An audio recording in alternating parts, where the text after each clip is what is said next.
나가서 최고 관심이 대선에 집중되다 보니까 제일 많이 잘 물어보는 게 정권이 교체될 수 있느냐는 그게 제일 큰 거예요.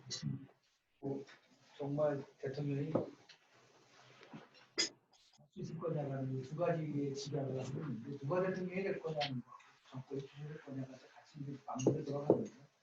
그동안 대한민국의 대통령 선거, 민주화의 87년도부터 지금까지 8번째 선거를 치르게 되는 건데, 그런데 보통 선거와 관련된 분석을 할 때는 이 선거 환경에 대한 거를 제일 먼저 분석을 하는 거예요.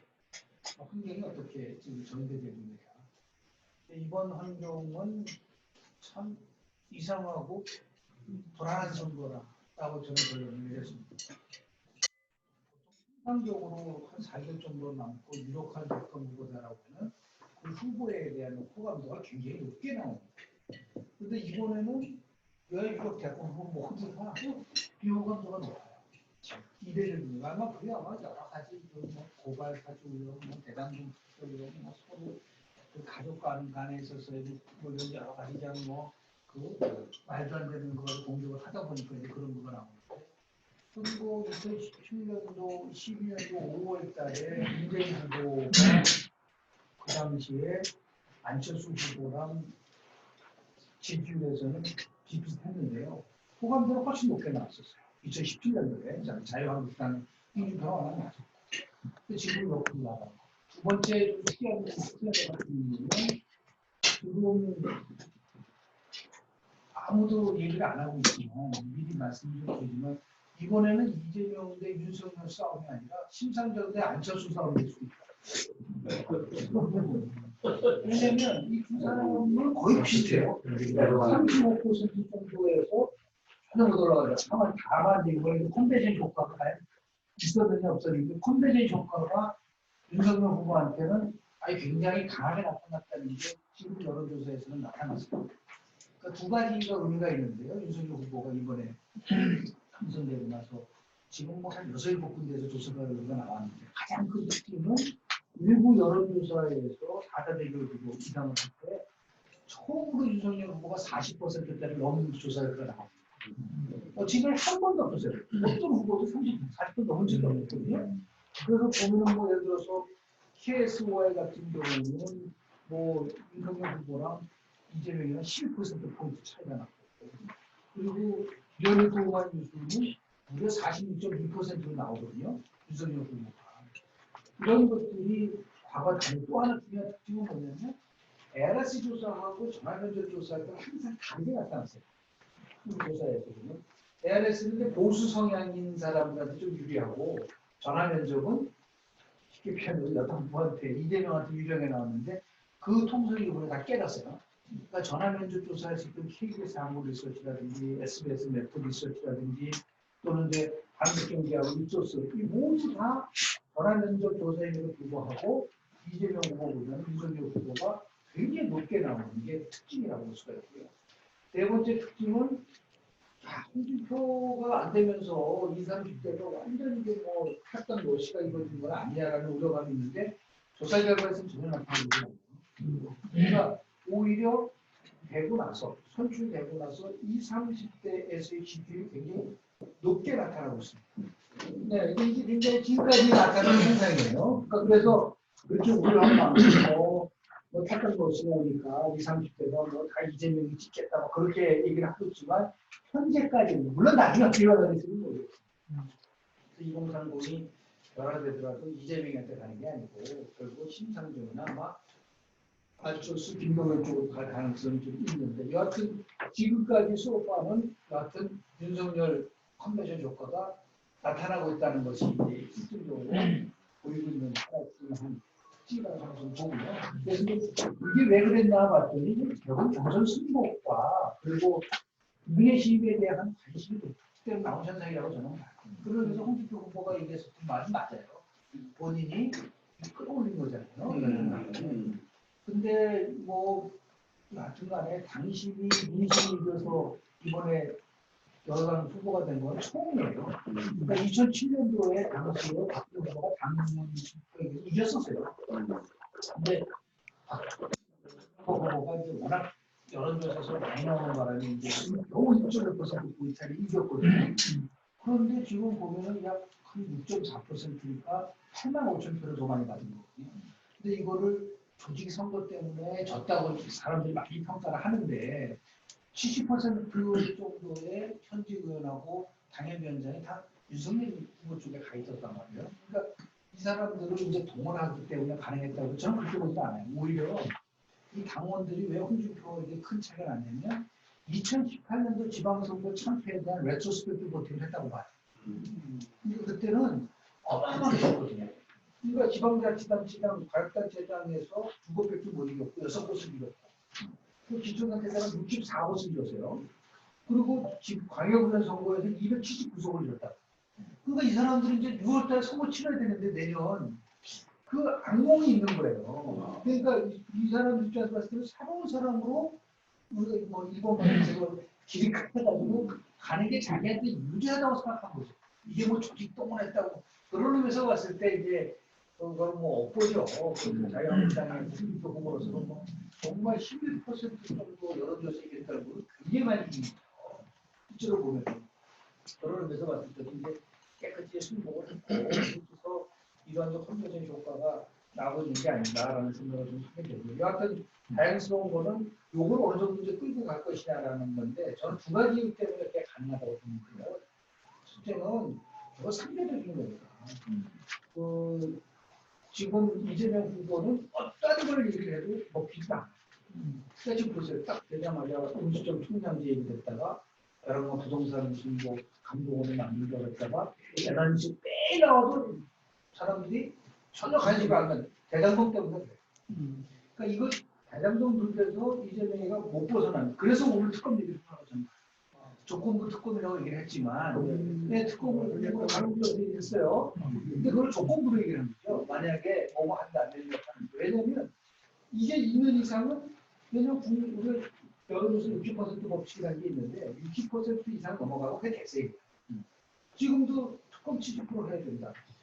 몸통은 아니라고 얘기는 안 했지만 대장동 최고는 이재명이한테 있다니 60% 넘게 나오거든요. 그러니까 어떤 걸 얘기라도 이제 메신저가 좋아야지 메시지가 전달이 되는 게 메시지 거부 현상이 나오는 거예요. 그러다 보니까 상대적으로 뭐 여러 가지 뭐 설화도 있었고 했지만은 결국은 이제 윤석열 후보 쪽으로 조금 나타나는 이게 일시적일 걸지 아니면 계속해서 뚫어갈 건지는 모르지만 아주 이제 선거를 냉정하게 본다고 한다면 이게 일시적이라고 봅니다. 곧 조정할 거라고 저는 봐요. 왜냐하면 이게 2002년도 선거 때도 그랬어요. 그러니까 이해창 후보가 12월 19일 날 대통령 선거에서 졌는데 12월 19일만 진 거예요. 저는 그렇게 봅니다. 12월 18일까지는 이해창 씨가 대통령이에요. 근데 아니 저쪽에서 가다가 결국 추격하는 사람한테 지는 거예요.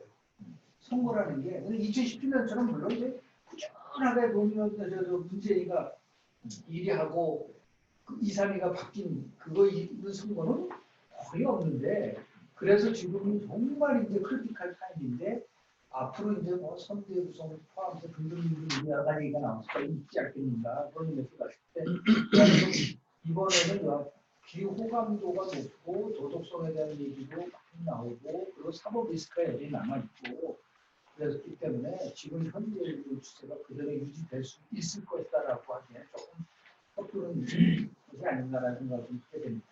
그런 상황 속에서 그렇다고 한다면 전망을 어떻게 볼 수 있느냐라는 건데요.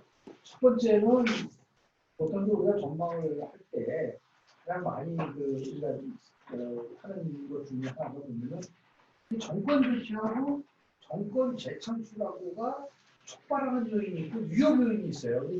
한번 판단 한번 해보세요. 어떤 게 더 관심이 센지에 대해서 한번 여쭤보고 싶은 건데 정권 창출을 꼭 해야겠다라고 생각하는 거가 지금 우리가 가장 촉발 요인은 뭐냐면 정권 교체에 대한 여러 이게 높잖아요. 지금 뭐 한국갤럽조사 지난주 금요조사에서는 뭐 57%가 정권을 교체해야 된다고까지 나올 정도로 그래서 보면은 이게 대세가 아니겠느냐라고 생각을 하겠지만 저는 실제로 그거보다는 8페이지에 나오는 향에 대한 공감도 지표를 저는 더 중요하게 봅니다. 그러니까 우리나라가 올바른 방향으로 가고 있느냐라는 조사입니다. 근데 이거는 미국에서는 이 지표를 굉장히 중요하게 평가를 합니다. 그래서 현직 대통령이 재선에 나왔을 때 미국이 올바른 방향으로 가고 있지 않다는 게 35% 이상 떨어지면 절대로 재선이 안 된다. 트럼프가 거기에 걸렸어요. 그 당시에 조사를 보니까 트럼프가 교체된다라 트럼프가 교체된다고 많은 분석가들에게 이 지표를 쓰는 거예요. 근데 여기서 보면은 지금 34% 정도 떨어져 있거든요. 그리고 53%가 거의 20%포인트 차이가 나잖아요. 이게 정권 교체하고 정권 재창출하고 비율가 거의 비슷합니다. 한번 비교를 한번 해보면. 그런데 이게 20대는 얼마 나오냐? 올바른 방향으로 가고 있다고 하는 사람은 15%밖에 안 돼요. 많이 낮습니다. 20대는 거의 완전히 이쪽으로 돌아섰다는 이런 게 하나 이제 이쪽 공간에 대한 부분이라고 볼 수가 있는 거고요. 그리고 또 하나 중요한 것은 문재인 정부 행정직에 대한 부정적 평가라는 게 우리가 도표를 안 받아도 다 할 수 있는 거죠. 페이지 보시면 한국갤럽이 지난 5년 동안 현 정부 주요 정책 분야별로 이제 평가를 하는 거거든요. 이거 보시면 제일 못하는 부동산 정책을 잘하는 있고, 거기서 48%. 그 다음에 경제정책 21%가 잘했고, 전부터 62%, 3배 이상. 인사도 엄청나요. 15%가 잘했고, 60%가 못했고. 그러니까 이 3대. 고용노동 정책도 이게 하나입니다. 복지 정책은 이상하게 높아요. 이게 앞으로 특히 윤석열 후보가 이 복지 문제와 관련돼서 굉장히 신중하게 접근해야 된다는 임플리케이션을 주는 겁니다. 무조건 지금 이제 이재명이는 얘기를 했잖아요. 보편적 복지를 얘기하고 있고, 여기는 선별적 복지를 얘기하고 있는데, 이 복지 문제를 잘못 건드렸을 경우에 볼 수 있는 나름대로의 위험성이 있다는 것이 이 지표로 보여주는 거거든요. 50대 33. 그러니까 특히 노인층에서 이 절대면역력이 한 42% 정도 되는데 이것에 대해서 잘못 건드리게 되면요 상당한 후폭풍이 있을 수도 있다는 것을 보여주는 겁니다. 그러니까 이런 것들이 있다고 한다면 물론 대통령 선거는 퍼스펙티브 보팅을 한다 하더라도 이렇게 모든 정책에서 국민들이 좀 네거티브하게 평가를 하고 있는데 정권이 교체 안 된다는 게 좀 오히려 이상한 게 아니냐라고 주장하시는 분들도 있고요. 그리고 또 하나 이제 고무적인 거는 국민의힘 정당 지도가 너무 가파르게 상승하고 있습니다. 이게 최근 나온 조사를 보면은 민주당 지지도와 보통 10%포인트 이상 차이가 나고 있거든요. 이거는 2020년도 총선 때 비교하면 엄청난 변화라고 볼 수밖에 없는 거죠. 그래서 통상적으로 보면은 국민의힘 야당의 지지도가 40%에 육박하면 그럼 거의 정권이 넘어가는 겁니다. 2007년도에 이명박 당시 후보가 됐을 때 그때 대통령 민주신당이라는 게 엉망진창이 돼가지고 갔을 때 비슷한 식으로 당시에 이제 한나라당의 지지도가 40% 육박한 적이 있는데 지금 여러 조사를 보더라도 국민의힘의 정당과 같이 비교해봐 10% 정도로 차이가 나고 있다는 게 굉장히 정권 교체를 촉발하는 요인이라고 보는데 다만 위험 요인은 뭐냐? 이게 제가 좀 관심 있는 부분인데요. 지금 이제 정권 교체를 원하는 쪽이 한 20% 정도 나옴에도 불구하고 실제로 조사를 해보면은 가상 대결을 할 때요. 약 10%가 적은 데는 5%, 많은 건 10% 차이밖에 안 난다면 왜 그러냐라는. 그래서 이제 정권 교체를 원하는 사람들만 딱 뽑아가지고 다시 분석을 해보니까 지금은 좀 줄었죠. 이번 조사는 줄었지만 이 윤석열가 선출되기 전까지만 해도 정권 교체를 원하는 사람들이 10%가 이재명을 지지하거든요. 이게 굉장히 중요한 함의를 갖고 있어요. 이게 왜 그러냐면 이게 실이 요번 나타난 것이 아니고 2012년도 박근혜 후보가 당선이 됐을 때 그때 똑같은 현상이 나타났어요. 그때 제가 이제 그 조사를 해보니까 박근혜 후보가 당선되는 게 정권 교체냐 아니면 정권 재창출이냐고 당연히 정권 재창출에도 불구하고 정권 교체라는 비율이 30% 정도 됐었습니다. 그러니까 이제 그게 왜 그러냐면 대통령과 차별을 하기 때문에 박근혜 후보는 마치 야당 후보처럼 느껴졌던 거죠. 그게 굉장히 중요한 게 작동이 됐는데 실제로 민주정책연구원이라고 하는 민주당 정책연구소에서 2012년도에 분석을 하고 나서 정확하게 얘기를 한다고요. 이 박근혜 정권교체 박근혜 집중 10% 때문에 졌다라고 공식적으로 보고를 했어요. 그래서 이 부분이 이제 앞으로 어떻게 될 거냐. 근데 왜 그러냐면 지금 정권 교체를 원하는 사람들만 가지고 딱 뽑았을 때 윤석열 후보로 지지하는 사람의 비율이 70%를 넘기지 못해요. 그러니까 이건 여전히 정권 교체를 원하는 사람 중 일부는 누구한테 가냐? 안철수한테 많이 갑니다. 이게 팩트예요. 그러니까 4자 대결 구도하고 5자 대결 구도를 하면서 정권 교체만 딱 뽑아가지고 봤을 때 놀라운 거는 정권 교체를 원하는 사람 중에서 안철수한테 간다는 비율이 15%. 그러니까 만약에 정말 정권 교체를 원한다고 한다면 안철수를 끌고 오지 않고 거의 저는 불가능하다고 봅니다. 아까 심상정하고 안철수 얘기를 했는데 지금도 보면은 여전히 안철수 후보의 지지도가 훨씬 높아요. 심상정보다. 그럼 왜 그러냐면 지난 2017년도에 안철수가 21.4%를 득표를 했고 심상정은 6.2%밖에 득표를 못했거든요. 한 3배 정도가 됐기 때문에 그러면 만약에 가정대결 구도를 딱 갔을 때 누구 표를 더 잠식할 수 있느냐? 당연히 안철수가 윤석열 표를 잠식을 하죠.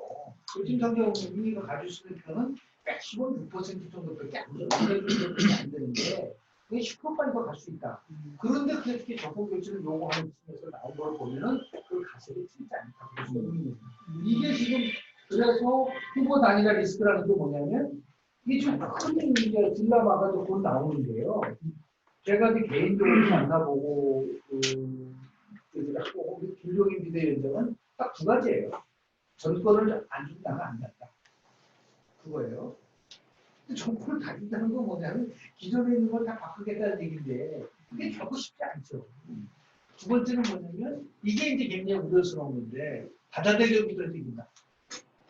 그 생각하고 그러니까 안철수의 존재감을 너무 낮게 봐요.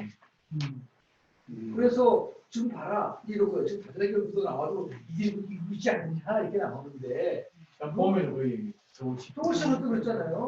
그 안철수가 나가도 이긴다고 막 그랬었잖아요. 이 두 가지가 딱 있는데 이준석하고 또 안철수랑 워낙 사적 감정 때문에 이게 굉장히 그리고 안철수 입장에서 봤을 때는 여기 들어올 수 있는 도움이 없어요. 이게 결국은 선거라는 거는 연대하는 건데 물론 다 찢어져가 나가는 건지 모르지만 심상정하고 이재명이랑 연대하고 안철수랑 연대 안 하는 꼭먹게 해보나 말아요. 그럼 그건 뭐 지르예요. 뭐 뻔한 거예요. 표를 가지고 저걸 하는 거예요. 이거를 그렇게 생각하고 있지는 않아서 이게 저는 이제 나중에 어떻게 될지 저는 굉장한 위협 요인이라는 거라고 볼 수가 있는 거고요. 정권 재창출의 촉발 요인은 우리나라 5년 만에 정권 교체된 적이 있나요? 없습니다. 그 이유는 뭐냐면 관성의 법칙이라는 것도 있고 그리고 5년 만에 저 패배한 정당은 뭔가 변했다는 것에 확실히 단순히 나요. 아직까지는 저는 뭐 이번에 재보궐선거에서 반짝하는 것도 있지만 왜 그러냐면 나중에 말씀드리겠지만 이번 대통령 선거는 딱 20, 30대에서 결정 나는 거예요. 잘 필요 없어요.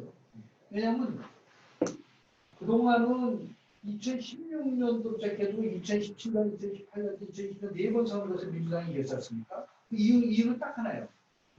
4050이 핵심적인 기본적인 생각이 2030이랑 이쪽에 동맹식으로 결합이 되는 거예요. 그러니까 2012년 대통령 선거 때 유일하게 2040 대 5060 구도가 만들어진 거예요. 그때 그게 마지막이에요. 실제로 표를 보시면 아주 정확하게 나오는데요. 이거 보시면 저 13페이지 한번 보십시오. 이 13페이지는 이거는 뭐 엑스포이기 때문에 굉장히 정확한 거예요. 방송 3사가 조사한 거니까요. 여기 보시면 30, 40대까지 완전히 집니다. 그렇잖아요. 그런데 50대 때 62.5 대 30.4인데 여기서 중요한 거는 이때 50대 득표율이 82%입니다. 어마어마하죠. 다 나왔네. 다 나와. 쓰러진 사람 말고 다 나와요. 그런데 이 선거 끝나고 나서는 2050 대 6070으로 재편됩니다. 그래도 안 되는 거예요, 선거에서. 근데 지금 다행스러운 거는 20대들이 이제 저를 이탈을 해서 이 사람이 스윙 보트가 돼버린 거예요. 2030이. 2030 대 3040 대 2030, 4050, 6070으로 세 개를 지금 분화됐어요. 그런데 4050의 전체의 유권자의 비율이 38.7%입니다.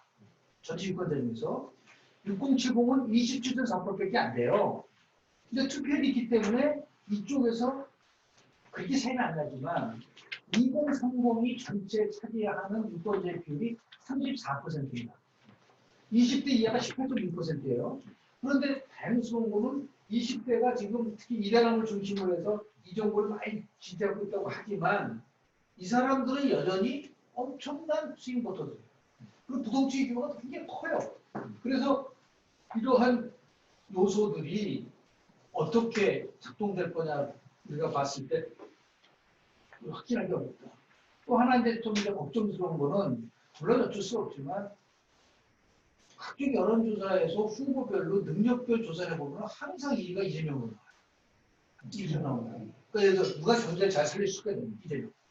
누가 왜 그러냐면 그건 그렇죠. 4년 만에 된 생각으로 이게 자체가 어렵죠. 그럼에도 불구하고 그런 부분에 성남시장이라든지 경기도지사라든지 뭐 같이 중앙정치에서 경험은 없지만 그래도 상대적으로 그런 개인에 대한 능력을 보고 찍는다는 게 정당을 보고 찍냐, 정책을 보고 찍냐, 후보자의 능력을 보고 찍냐면 후보자의 능력을 보고 찍는다는 게 50% 정도 되거든요. 그리고 30% 정도가 그냥 20%가 정당이에요.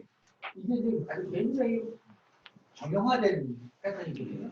그래서 이제 후보자의 자질과 능력과 관련돼서 이 사람들이 계속 윤석열의 실언이나 이런 거는 자질도 모르고 가잖아요. 준비가 안 됐잖아요.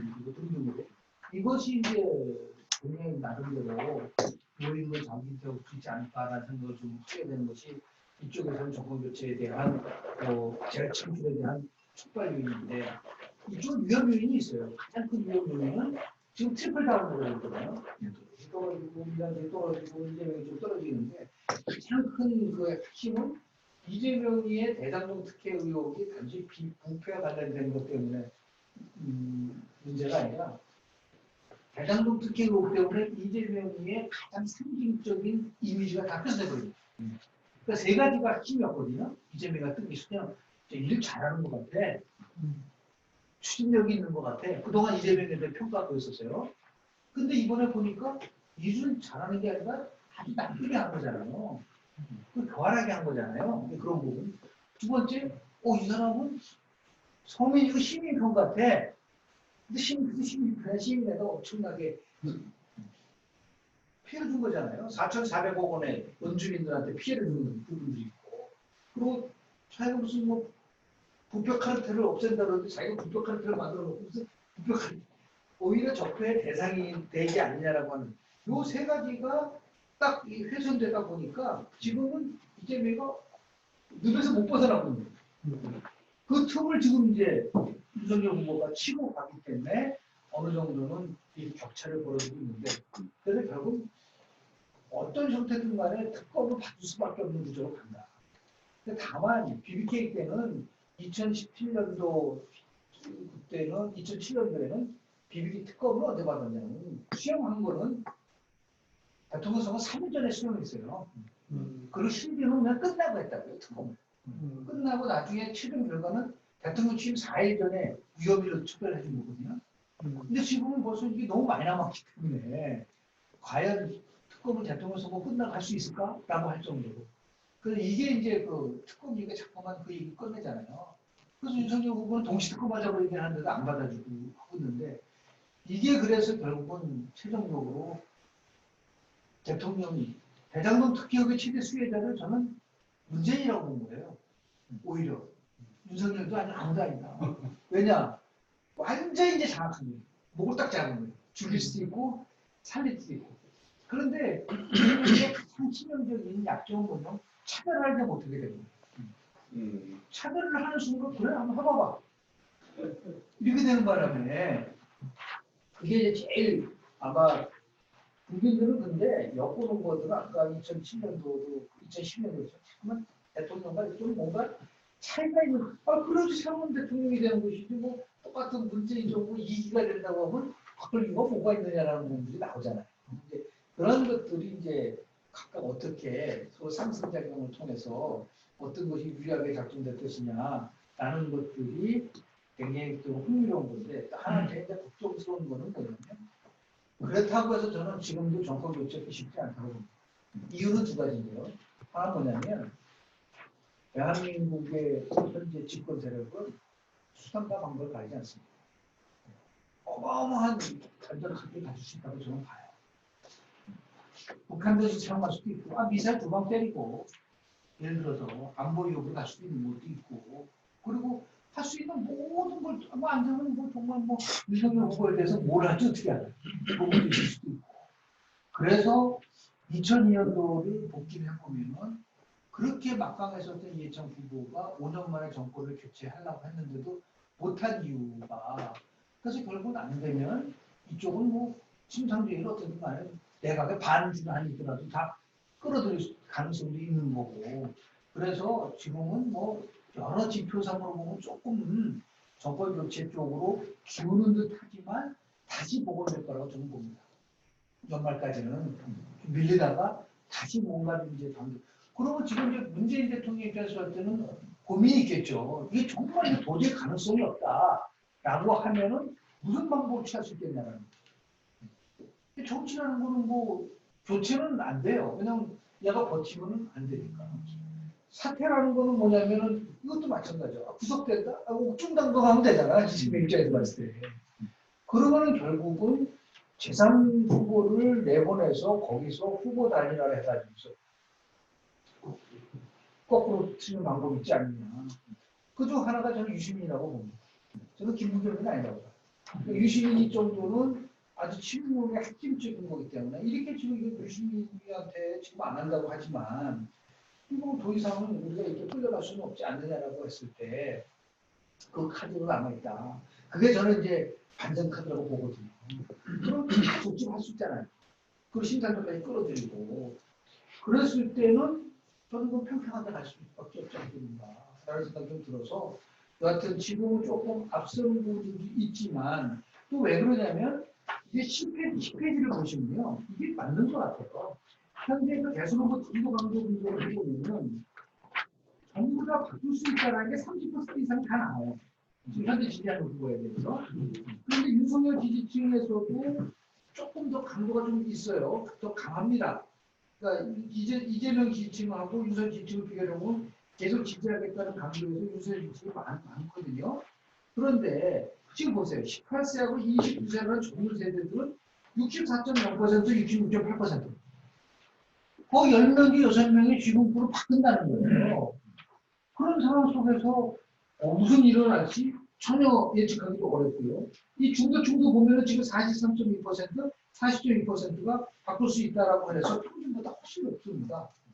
그러니까 이런 요소들이 있기 때문에 지금 상황 속에서 4개월 남았는데 이제 지금부터 이제 몇 단계를 이제 거칠 수밖에 없는데 첫 번째 단계는 후보 등록 시점까지가 1단계고요. 그러니까 공식적인 선거운동을 하는 단계로 이제 가게 되는데 그 중에서 이제 후보 단일화 연대를 하는 시기까지 나눠준다고 한다면 지금부터 한 12월까지는 어느 정도 윤석열 후보의 지지가 완만하게 유지될 수 있는 가능성은 있다고 보지만 그렇다고 해서 그걸 장담하기가 굉장히 어렵지 않겠는가라는 생각을 좀 하게 되고요. 11페이지 보시면 그런 의미에서 제가 제 나름대로 도저히 두 사람의 장점과 단점은 뭘까? 그래서 수학 분석을 좀 해봤는데요. 민주당의 이재명 후보는 강한 추진력 이미지가 지금 있어요. 근데 우리 국민들은 이런 강한 추진력을 갖고 있는 사람들을 좋아합니다. 여하튼 간에 어려우니까 극복을 좀 해야 되지 않냐. 우리 국민들은 비주류에 대해서 굉장히 높이 생각하고 이게 대표적인 게 노무현 후보라든지 그렇지 않습니까? 그리고 MB도 언니도 그 당시 비주류였었어요. 주진은 그때 박근혜 후보가 주류였었고요. 그다음에 이제 약점이라는 것은 이 정권 대책 효과가 너무 낮지만 높은 최대 도덕성이라는 거예요. 위협적 욕이라는 게 이제 문재인 정부의 차별의 한계가 있다. 또 국민의힘의 윤석열 후보의 가장 장점은 이게 우리나라는 권력에 대해서 저항하는 사람에 대해서 굉장히 페이버를 줍니다. 우리 심성이 그래요. 절대 권력에 대해서 굉장히 그 강하게 했었고 이게 지금 뭐 김현철 교수는 YS랑 현철이랑 비슷할 정도로 굉장히 강하다라는 얘기를 해주고 공중의 상징이라는 부분들이 좀 있는데요. 가장 중요한 거는 이제 맨 밑에 약권자들이 이 네 가지에 대한 부분들을 가지고 결국 이길 수 있는 약점과 위협을 어떻게 잘 극소화시킬 수 있느냐라는 그런 게임이 되는데 결국 이제 대한민국 선거에서 누가 이기나는 게 쭉 그동안 나왔었던 거를 비교를 해보면은 몇 가지의 기본적인 원칙들이 있더라고요. 근데 이거를 이제 비슷하게 미국의 이제 그 딕 모리스라고 하는 파워게임의 아주 굉장히 유명한 컨설턴트죠. 미국에 이제 두 명이 이제 전설적인데 하나는 딕 모리스, 하나는 칼 로브입니다. 그러니까 딕 모리스는 클린턴을 대통령으로 만들었고 칼 로브는 부시를 대통령으로 만드는데 이 딕 모리스는 결국은 항상 주장하는 게 뭐냐면 중도 선적을 해야 이긴다라는 거고 이 칼 로브는 자기 핵심 지지를 더 강화시켜야 되는 완전히 다른 거예요. 기회 다른데 이 딕 모리스가 이제 쓴 책 중에서 이제 파워게임의 법칙이라고 해서 선거에서 승리하는 6가지 원칙을 얘기를 했어요. 뭐 제일 원칙이 상대 이슈를 선점하라. 두 번째 첨예한 이슈로 상대방을 예를 들어 분열시켜라. 등등 쭉 나오는데 그거를 토대로 하는 것은 아니지만 제가 그동안 한국 선거에서 쭉 경험적으로 분석을 하면 크게 한 5가지인데요. 첫 번째 정말 이기려고 한다면 한 번도 해보지 않은 정치 실험을 한 세력이 이긴 거예요. 그러니까 90년도 3 나갔다. 그건 말도 안 되는 거잖아요. 그래서 그래도 결국은 충청하고 영문학이 결합이 돼서 호남을 배제하면서 갔었던 거죠. 그게 있었고 97년도에 DJP 연대도 진짜 말도 안 되는 저 연대잖아요. 어떻게 유신 세력하고 유신 반대 세력하고 결합을 한 거라든지 2000년도에 노무현 정몽준 후보 단일화도 마찬가지 아닌가요? 그러면 단일화든 연정이든 간에 그래서 그 뒷페이지를 보시면은 대한민국 정권 교체 모델은 3가지예요. 97년도 모델이 있고 2007년도 모델이 있고 2017년도 모델이 있는데요.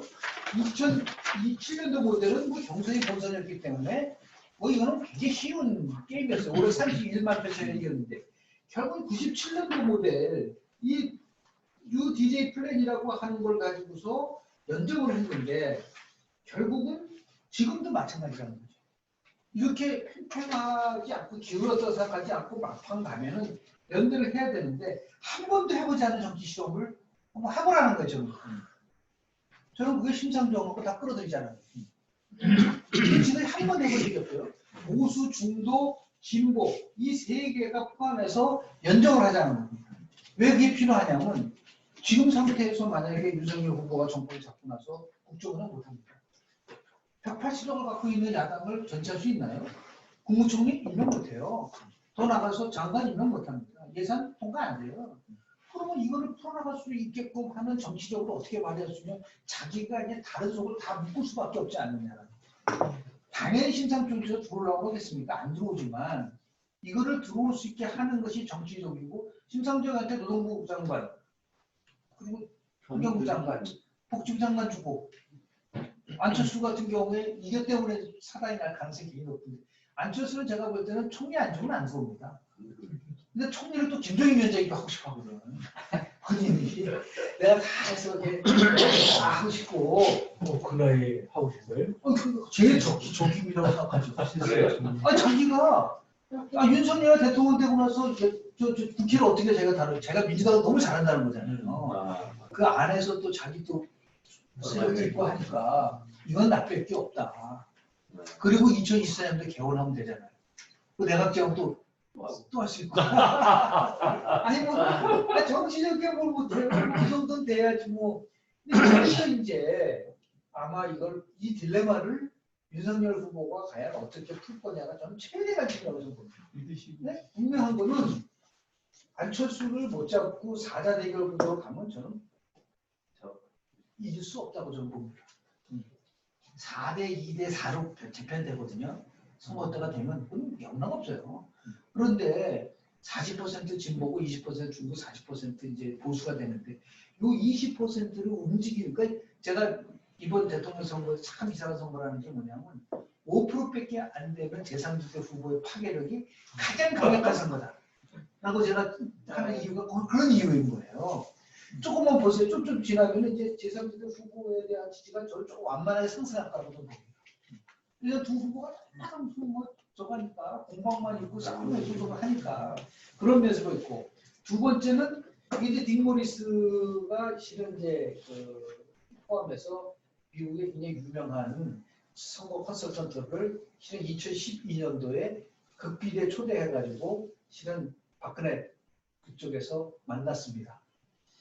그런데 거기 딱 두 가지를 얘기를 했어요. 두 가지를 이제 얘기를 했는데 첫 번째가 뭐냐면 무조건 변화의 메시지를 만들어야 된다. 무조건 변화. 2008년도에 오바마 대통령이 내세운 캐치프레이즈는 그냥 뭐 체인지입니다. 그리고 그 다음에 포워드였었는데 지금은 근데 이게 참 걱정스러운 거예요. 지금 윤석열 후보 쪽이 지금 처음이니까 대장동 몸통과의 전쟁 보세요. 이 자꾸만 심판하는 쪽으로 가고 있다. 그런데 이거는 2002년도 대통령 선거 때 실패한 경험이 있어요. 그 당시에 이해창 후보가 내세운 심플레이가 뭐였냐면 부패정거 심판론이었어요.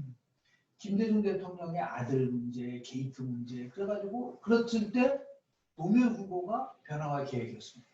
그러니까 대통령 선거는 항상 뭔가 변화하고 개혁하는 것 쪽에다가 관심을 많이 갖는다는 거예요. 이게 지금 총선이 아니에요.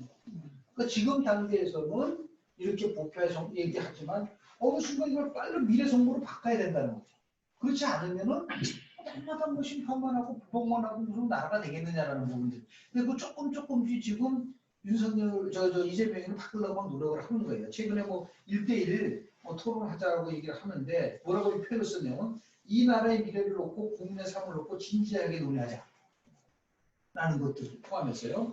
그래서 근데 지금 여기서는 부패의 전쟁, 정치 권력을 등에업은 카르텔과의 싸움 이렇게 나오기 때문에 국민들로 하여금 레트로스펙트 보팅을 하라고 얘기를 하는 거거든요. 그런데 대선은 프로스펙트 보팅을 하는 겁니다.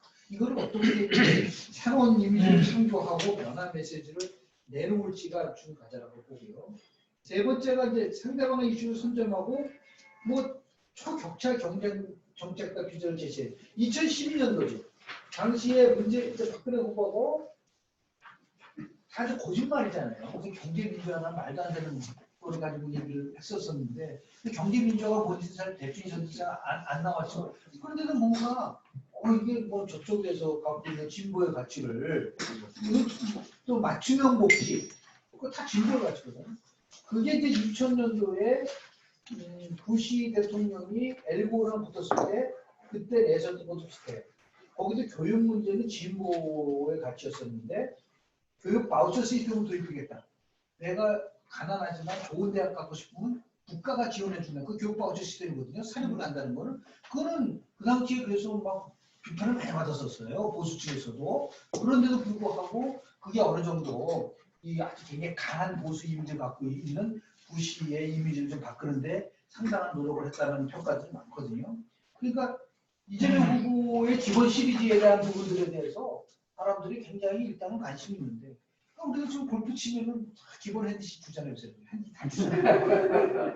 그래서 기본 핸디가 어떻게 나오냐면 조폭하면서 18홀 할 때 하나씩 까주는 거예요. 그래서 파한 사람은 버디. 그래가지고 그거 진짜 재밌어요. 한번 해보세요. 그럼 다 먹을 수 있어. 기본 핸디가 이거세요. 기본 핸디. 그래서 골프대에서 그런 나온 것처럼 이게 지금 굉장히 나름대로는 이 부분에 대해서 그러면은 과연 이 정부 특히 윤석열 후보의 킬러 컨텐츠 대표적인 것 아직 안 드러나 있거든요. 딱 떠오르는 게 없어요. 그러니까 기본 시리즈에 대한 비판을 많이 하는데 so what? 그다음 당신은 뭐냐는 거죠. 그러니까 이 기본 소득을 비판하는 대로 가면 안 돼요. 자기 거를 가지고 움직여야 되거든요. 그게 이제 2002년도에 행정수도 이전을 들고 나오니까 그럼 거기에 훨씬 더 강도 높은 거를 가지고 해야 되는데 이거 말이 안 된다고 상대방의 이슈만 가지고 계속 비판하다 보니까 충청도에서는 너무 제가 같은 충청도 출신인 분이 너무하다. 우리가 온다는데 왜 충청도를 그렇게 넘어선 것처럼 그게 제일 시급한 거라고 좀 보는데요. 이게 아직까지 이제 정립이 안 돼가지고 있는 부분도 있고 그러니까 이게 이제 시대 정신에 대한 부분을 공정이라는 단어를 많이 하고 있는데 제가 사실은 최근에 조사를 했어요. 개인적으로 조사를 해봤어요. 도대체 공정이라는 단어를 들었을 때 우리 사회가 어떤 사회가 되면 공정한 사회라고 할 수 있느냐라고 이제 물어봤더니 이게 2011년도 10월 달에 한 거니까 10년 만에 다시 조사한 겁니다.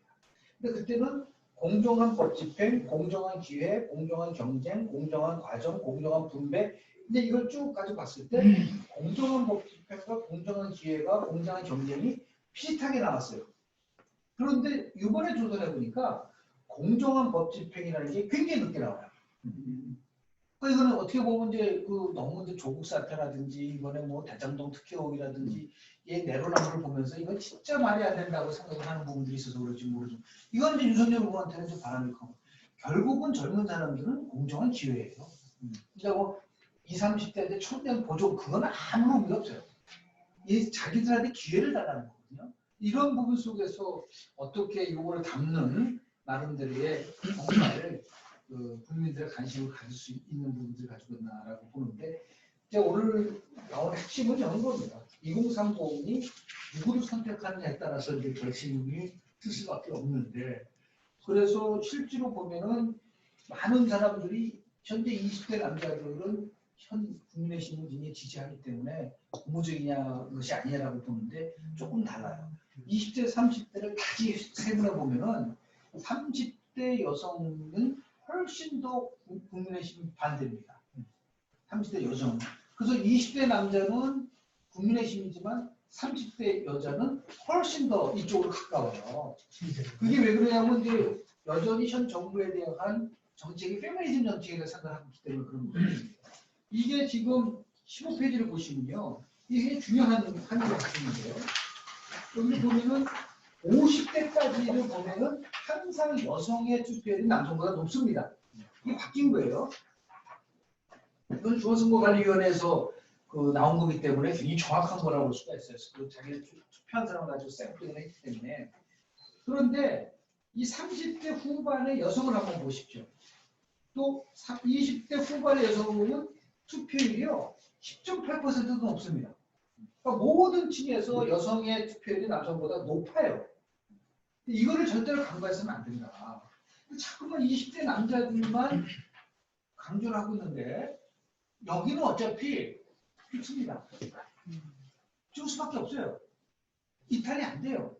그러니까 엄밀한 의미에서의 스윙 보트는 저는 30대 여성이라고 좀 봐요. 이 30대 여성에 대한 나름대로의 정말 획기적인 부분들을 어떻게 만들어 갈 수 있느냐가 굉장히 중요한 관건이지 않겠나 생각을 좀 하고요. 이 97년도에 김대중 대통령은 TV 토론 가지고 굉장히 덕을 많이 받고 2000년도 노무현 대통령은 인터넷 시대였었고요. 그리고 2007년도에는 여러분 잘 아시는 게 SNS 카톡이 나왔는데 아직까지는 메타버스 같은 이런 그 초첨단 기술을 이용해서 선거운동을 하는 게 보편화되어 있지는 않는데 작년 20년대 바이든이 이 메타버스 이용을 해가지고 선거운동을 한 적이 있습니다. 그리고 오바마는 2008년도에 빅데이터 분석을 통해 가지고서 선거에서 승리한 부분들이 있는데 지금은 전부 다 보니까 다 이게 주목구구식으로 하는 부분이 있는데 2020년도 총선에서 당시 민주당을 압승을 이끌었었던 그 당시의 선거 전략가의 말에 의하면 자기네들이 굉장히 세밀하게 빅데이터 분석을 통해서 결국은 승리할 수 있었다. 그 말을 듣는 순간 제가 어떤 생각이 들었냐면요. 네이버 카카오라든지 거기에 지금 데이터가 다 있지 않나요? 아니, QR코드 찍고 들어가는 거 다 지금 있는 거예요. 근데 그게 어떻게 이용될 것인가에 대한 것들도 불법이지만 가장 좋은 데이터라고 볼 수가 있는 부분들이 있는데 이런 것들을 아까 얘기한 여당은 충분히 프레임을 가지고 움직일 수 있는 여건이 있지 않을까라는 생각이 좀 들어가지고요. 결국은 전략의 최대의 적은 도구마입니다. 어떤 도구마에 빠지면 그러니까 이해창 총재가 그렇게 아쉬웠던 거는 뭐냐면 다 된 거고 그리고 뭐 솔직한 얘기로 야당 후보면은 주변에 굉장히 변화 계획을 참신한 후보로 그 당시에 구성을 해야 되는데 너무 일찍 대세론을 타면서 양정표, 하순봉, 정영근 뭐 등등 이런 아주 올드보이들이 장을 했었어요. 신경 신경 쓰고 이런 애들. 신경 그래서 제가 제일 화가 나는 걸 신경 의원을 그 당시에 자기가 여의도 연구원장으로 있으면서 그 젊은 나이에 40대 초반에 이해찬 총재의 최측근을 그걸 못 막은 거예요. 자기가 그걸 다 물리치면서 안 됩니다. 변화와 개혁으로 가해져야 됩니다라는 걸 못 간 거란 말이에요. 그게 결국 나중에 물론 뭐 정몽준 문명 후보 단일화 때문에 진 것도 있지만 본인이 얘기하는 부분들이 굉장히 중요했던 부분들이고요. 또 하나는 뭐냐면 2097년에 대통령 선거에서 진 이유가 이해창이가 진 이유를 이인재 때문에 졌단 말을 많이 하잖아요. 저는 그거 동의하지 않아요. 이인재가 나가게끔 한 사람이 누구예요? 이해창이에요. 그 당시 양자 구도로 해야 될 거를 삼자 구도로 만든 게 이해창이에요. 2002년도에는 정몽준 후보가 단일화했기 때문에 졌다? 아니에요. 단일화하게끔 만든 사람이 누굽니까? 이해창이에요. 그러니까 구도거든요. 그러니까 자기한테 가장 유리한 구도를 최악인 상황에 대비하는 게 전략이다. 최악인 상황. 그런데 지금 보면 최상의 상황을 보고 있어요. 그럴 경우에는 특히 5년 만에 정권을 교체하려면요. 지금까지 해보지 못한 모든 걸 걸어야 돼요. 그렇지 않으면 정말 힘든데 지금 너무 좀 이제 걱정스러운 거 거기 지지도 높아지고 이렇게 뭐 하면 그러니까 우세해질 수도 있고 여기 조금 이제 김종인이냐 홍준표냐 뭐 싸우다 보면 아, 저거 지금 걸러주지 않고 있구만. 이제 그런 식상해하는 부분들도 있고요. 이걸 어떻게 우리 이제 그 윤석열 후보가 잘 끌고 갈 것이냐. 올해 총괄선거 본부장을 우리가 알고 있는 이런 사람보다도 정말 획기적으로 신선한 사람을 가져올 수 있는 결단과 용기가 필요할지도 모른다라고 좀 보는 겁니다. 그리고 뭐 신인기에서부터는 이제 계속해서 우리 이제 리더가 어떤 리더가 되어야 되느냐라고 하면서 차기 대통령의 성공 조건으로 뭐 5가지를 말씀을 좀 드렸는데요. 그러면서 제가 항상 이제 마지막 결론 우리 저 박세 선생님께서 평생을 천진하기 위해서 매진하시다가 본인이 되셨는데 이 지도자의 길은 그래서 참 안미를 위한 경세를 어떻게 해야 하는지를 말씀하셨는데 국가의 미래를 짊어질 지도자가 되려면 자기를 수행하고 국가가 나갈 큰 방향과 큰 비전을 세우고 천하의 현명한 인재를 많이 모아야 된다. 선거란 집권하기 위한 전략을 세우고 유권자의 지지를 얻는 것이 전부가 아니다. 대선 후보에게 선거는 지도자의 복목과 자질을 키우게 노력하고 준비하는 과정이고 또한 과거가 아닌 미래를 향해 나가는 그런 길인데 대선 후보들이 비전 없이 미래 없고 수염 없이 경세 없다는 각오로 선거에 임해야 되지 않는가. 이 모든 것은 결국 국민을 위한 위민과 국민과 함께 한다는 여민정신이 없으면 불가능하지 않겠는가라는 아주 굉장히 규범적인